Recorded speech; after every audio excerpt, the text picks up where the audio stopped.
Saving. দেখো, saving করা ভালো, সঞ্চয় করা ভালো, ঠিক আছে, কিন্তু অতিরিক্ত সঞ্চয় করাটা খুবই কিন্তু ভালো। এটাকে কিন্তু আমাদেরকে বুঝতে হবে। আমি একটা কাজ করছি, সেখান থেকে আমি একটা স্যালারি পাচ্ছি। ধরো 10,000 টাকার কাজ করছি, 10,000 টাকা আমার ব্যাংকে ঢুকছে, তো তার মধ্যে আমি 5,000 টাকা সেভিং করছি আর 5,000 টাকা খরচা করছি।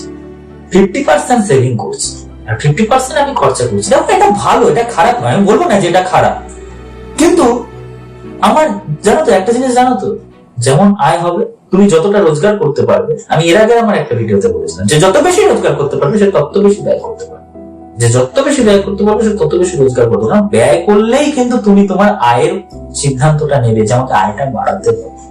তুমি যদি সেভিং করে রেখে দাও, তোমার তো এই মাথায় এই চিন্তাটা আসবে না যে আমার আয়টা বাড়াতে হবে। সেভিং করাটা খারাপ নয়,